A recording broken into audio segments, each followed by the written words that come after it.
how's it going? So in today's video, I just have 3 projects that I want to get done, nothing major, 2 of which have to do with this area that I just tackled, which turned into a complete monster project, way more than I was anticipating, mainly because of this locust tree and the big old lilac. I ended up cutting way more out of those than I thought I was going to, but I love it up here. It feels cleaner and lighter, and I think the plants are going to be happier in the end.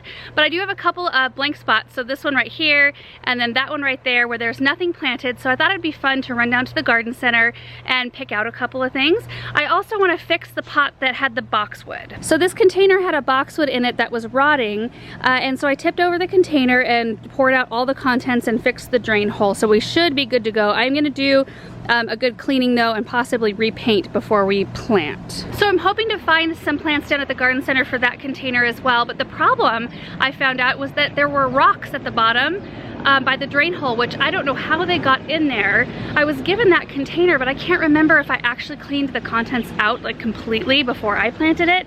But the rocks were creating a complete plug over the drain hole, and that's why I never put rocks in containers to assist with drainage. It just never works for me, and I know a lot of people do that. So the last thing I want to do today is something I impulse bought. See these cute topiaries right here? I walked by them at the store and I just had to have them, and I've actually never grown these before. They're a Eugenia, and I haven't grown them because they're only hardy to 55. But I thought it would be fun. I mean, they're so cute. So today, when I go down to the garden center, I am also gonna look for a couple of containers, and I thought it would be fun to put them on my kitchen windowsill. Before we head down there though, I think I'm gonna get the pot cleaned up and repainted so that can dry while we're doing some shopping. I'm gonna need a brush. This right here is my new go-to spray paint.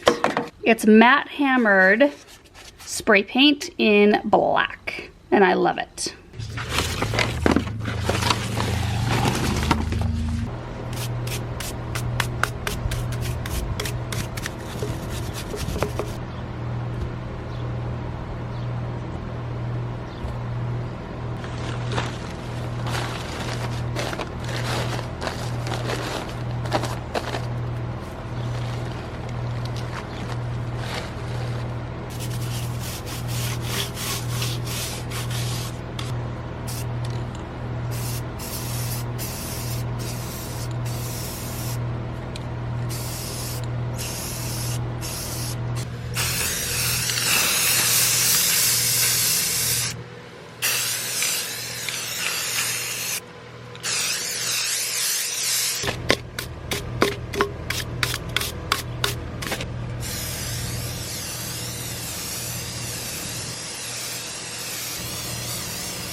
Well, that is not nearly as matte as I remember this spray being, but you know, it is still wet and the light is shining on it right now. So we'll see what it looks like when it's dry. It looks a heck of a lot better though. There are some things that I like the patina kind of aged look, like terracotta. I love it when it gets kind of that either mossy or kind of whitish, just really old looking. I also like concrete that's natural colored with an aged kind of look to it, a weathered look, because it looks more like natural. But when you have something that's black and it's starting to chip off and you can see that natural colored concrete underneath it, it looks pretty bad. So those types of containers I usually like to either stain or spray paint or something like that once a year. And that's why I normally pick natural colored concrete or something on the like light gray side. Okay, so while that's drying, let's head down to the garden center. So I'm down here at the garden center, and the wonderful thing about coming down here on a Sunday is that they are closed. So there's nothing going on. It's very peaceful. I can hear the fountains, and I can just look over all my options. That's why I thought it'd be such a fun day to bring you guys down here. The unfortunate part is I grabbed the wrong keychain, so I was completely locked out.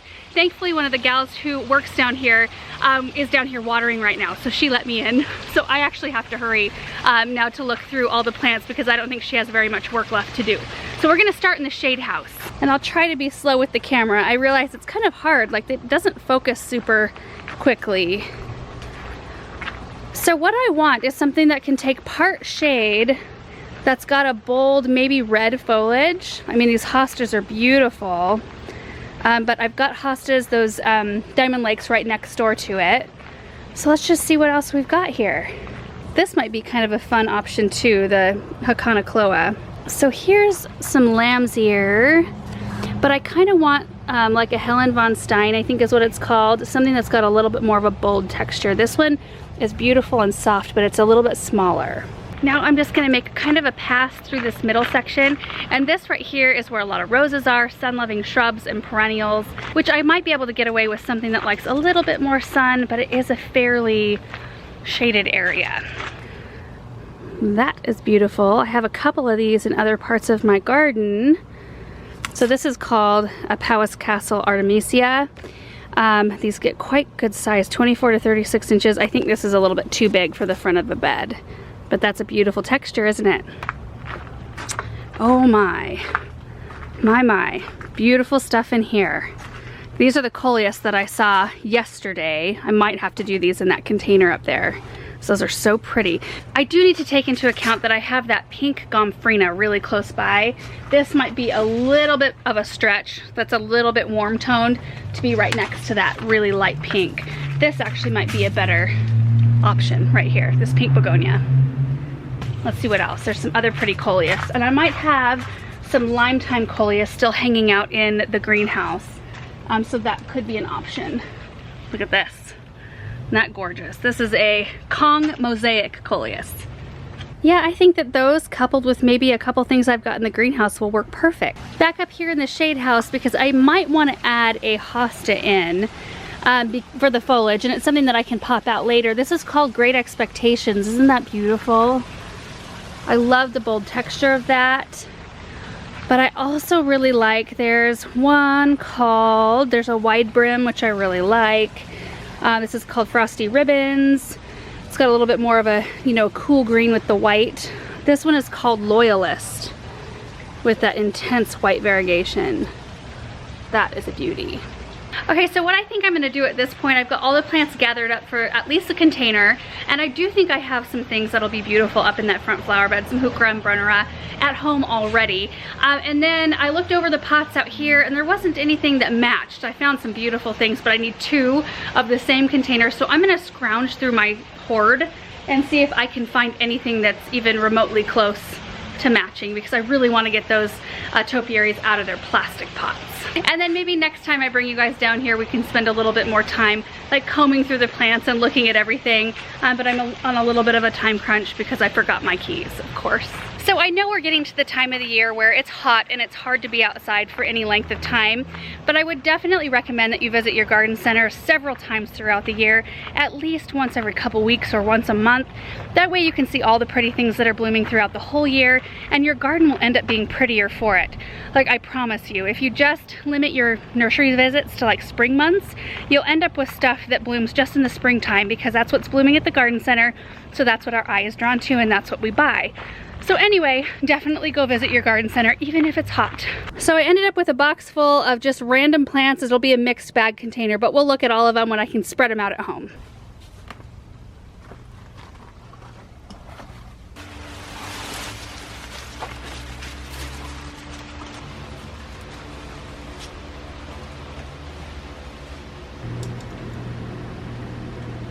Back home, and I'll show you everything that I picked up for this container. So for kind of my thriller, my taller piece, this is a megawatt pink bronze begonia, which I actually used on the other side of the house alongside Diamond Frost Euphorbia and Dichondra Silver Falls, and they're gorgeous. Then there's this Plectranthus called Lemon Twist, and I love the way this one looks, and it's really soft and kind of furry. Here's the tag, and this one acts as kind of a filler and a spiller. It's kind of got more stiff branching, you can kind of see from there, but it trails out and kind of bushes a little bit. Then we've got this Coleus right here that has like burgundy with the little pink spots. This one is called Songbird. How tall does this get? 28 inches, so this one will probably become my thriller toward the end of the season if it does really well. Then I did pick up that Great Expectations hosta, because I think that looks really pretty and it kind of ties the two lemony colors together.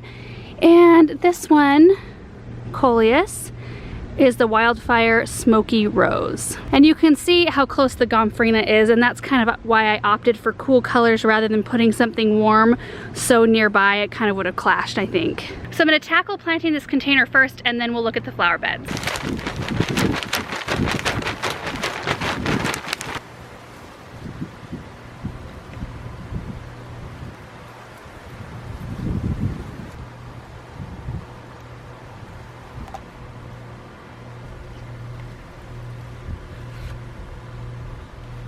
think that turned out really pretty, and they all have plenty of room to spread out a little bit. So I put one of the Plectranthus on this side, and then the other one is tucked in on this side, because you do see this container pretty much from all sides. So I had to make sure that there was some interest even kind of toward the back, even though I put my taller stuff kind of on this side. So anyway, I think it looks really good. And the hosta, I can pop that out and put it in the landscape at the end of the season. And if I really wanted to, I could take the Coleus and the Begonia inside and winter them that way. Okay, so that was the easy task for the day. Now I'm going to tackle the flower beds. Let me give you kind of a mini tour. If you saw our last video, you probably already remember what this looks like. So these are the two areas that I'm going to be working on primarily, although I am going to tuck a couple of perennials in right over here as well. But first off, I'm going to move this northern sea oats grass, which I love. I love this grass. I love the way the seed heads look, but you can see it's like directly in front of this bench. So I'm gonna move it from here to right back here. That way you can actually see it, the bench. And then I was thinking of working in some of these cherry truffles heucheras up here, not necessarily in this little pattern, but somehow up here to bring in a little pop of red. But these get quite wide. Let me double check the tag. So there's the front, 8 to 10 inches tall, taller with the bloom spikes. And then they grow about 26 inches wide. That's a pretty good sized perennial, and I don't necessarily want it to be like super tight. And I have to remember that I have Teucrium right here that's gonna come back. The Valerian is back there, so the grass will tuck in perfectly there. But it's likely that I may only use a couple up here, just not sure. And then in this spot right here, you can see I brought a Tiarella up here. This one's called, no, this is a Heucherella, called I Spy. And it's really pretty. I love the foliage on this, but I'm not sure about this one. I do, however, want to plant this Brunnera. I think this is the perfect texture up here, because I've got lemon balm right back here, so I'll have these huge leaves. Now, let's see. These get enormous. Yeah, 28 to 36 inches wide. So I actually brought 3 of them up here, thinking I was gonna have room to like do a little swoop, and there's no way. They're just gonna get way too big. So I think what I'm gonna do is plant this one to be its nice own little mound right here. And I think I may leave this open for now and might just think about it. I may tuck these in later, but I just don't want things to get too much. So I decided to bring the other Brunnera over here because I've got this nice little open space right here, and then I've got an open space right in there. And I thought that that would be kind of pretty, and I think it's the right light as well. The last thing I brought up were these mini gallery pink lupins, which were actually new this year, and they're gorgeous. They've already bloomed twice for me, and you can put them quite close together, like I think 7 to 9 inches or something like that. So I thought I would put this little grouping maybe right in front here, because they'll get morning sunshine and then they'll be filtered through the rest of the day, and I think they would like that. So now I just have a whole bunch of holes to dig.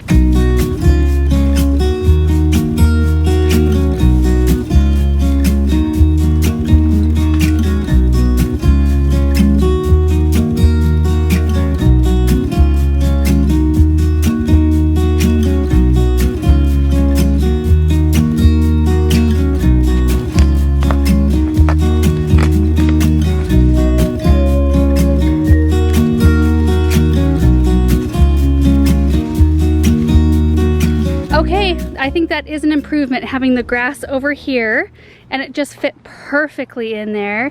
And then I did remove one cabbage, which was right there, just because they're so temporary that to remove it, feed it to the chickens, and put something in here that will last is better. And I did kind of just like a little trio, but not very, this is not a formal area. So I can just kind of plant a little bit more free in this spot, which I love, but I desperately needed some red in there, and I know it's in the shade, so it's kind of hard to see at the moment. And then the only other thing, so I've got like this little natural path leading to the bench, but I don't really know that I want to encourage anybody to go sit on this bench. I bought this from the previous owners when they had a yard sale before they moved out of this house for $10. And it is metal. It's starting to chip, and it's really thin. I think if somebody actually sat on it, it might break, and I don't want anybody to get hurt. So I don't necessarily want to encourage somebody to walk through there, so I may plant some kind of low growing perennial like Irish or Scotch moss or lamium, or I'll just let the Virginia creeper kind of creep into that area. And you guys, after the last video, a lot of you commented on the Virginia creeper saying it's super invasive in your area and it's hard to get rid of. Now it is something that grows really fast in our area too, but it pulls up like a dream. It doesn't root in super hard here. So like if I wanted all of this gone, it would probably take me a minute to pull all of that out, just because it doesn't root deeply. And I really like the look of it. I think it's really pretty and really natural looking, not to mention its fall color. So I know every area is a little bit different in how things grow, so I just wanted to mention that. And then also, again, you have to picture there is a daylily right here that will fill in the area right back behind the bench. The valerian is right back here. There are delphiniums back in here that I just cut back.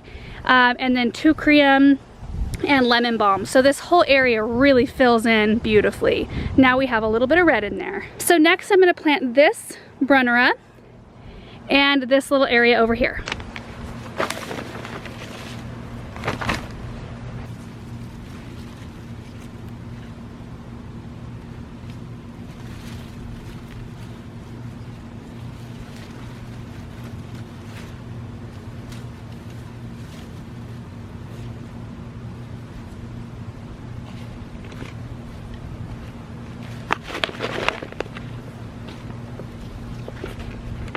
I do think I'm going to move this geranium over here because you can see I have a little swoop of geraniums, but one has died out, so it's kind of perfect.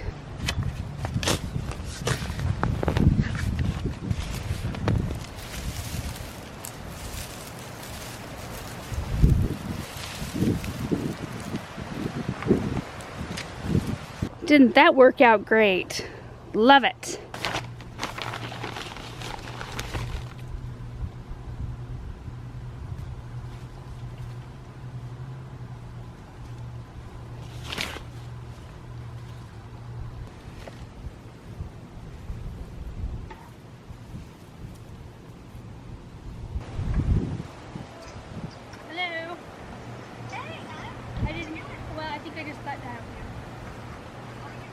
I just heard it ringing from my pants pocket. So I think it's starting to look even better up here now that we're starting to get a little bit of the gaps filled. And don't you just love the look that the brunnera gives to this area? I think it almost looks like an icy blue color and pops. And then I planted the 7 lupins in here, and you can see that I put the drift where it started here, and then it kind of goes back behind this little drift of petunias. And I like to do that, kind of like a disappearing drift, so it's not like I've got a clump of this, a clump of that, you know what I mean? So it's not like all lined up in a row, but it just kind of like gently disappears behind each other and comes in front of the next one. I don't know if that even makes sense, but you can see it right there. And then looking this direction, look at this area one more time, and I just love that you can see the bench now. And then there is that last brunnera right there. And of course, like I say, when the lemon balm fills in, it'll be really pretty. And then, you know, I kind of almost like the look of having the open mulched area, knowing that these will get quite large, all of these, and fill in this spot. I may have a little bit of section to fill in there eventually. I say eventually, it'll probably appear in the next video. It's kind of what happens. So there's my cart all piled high of everything I used today. We'll go give the cabbage to the chickens, and then we'll go look for a couple of pots for those topiaries. One of the things that's been really nice about planting this year in particular is that we've done so much work on our drip system. I mean, you guys know we've been working on it pretty hard over the past couple of years, that almost every area we have redone, so I know where the drip is and there's drip to it, period. Like I know there's drip there, so it's a lot easier to plant, and then I don't have to get supplies out to run irrigation. So nice. Anyway, yeah. Hey girls. Oh, you still have a bunch of stuff left from this morning. Here you go.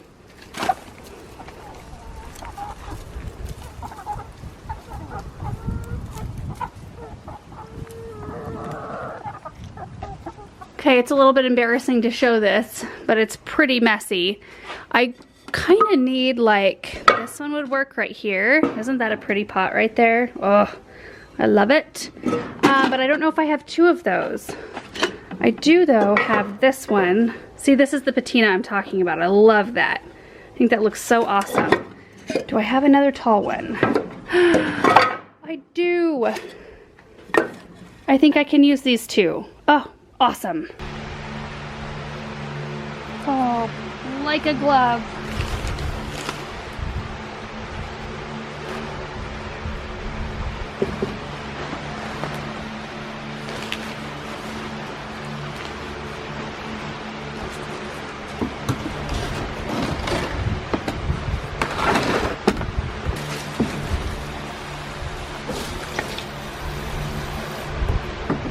I am so thrilled that I had those two containers that matched. You've got to be kidding. That hardly ever happens to me.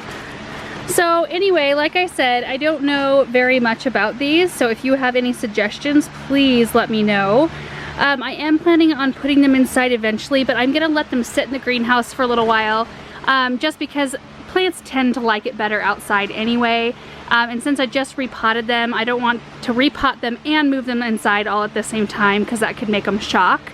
So I'll let them sit out here for a bit. I am letting them sit in this tray of water just for like an hour or so to let them draw up any extra moisture, because the soil I put in the bottom was kind of dry.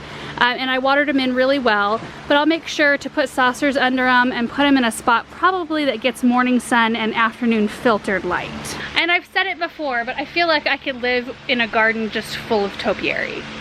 Like full of boxwood hedges, full of topiary forms. I just think they're so beautiful, and I think that these are going to be really gorgeous on our kitchen windowsill right above our sink.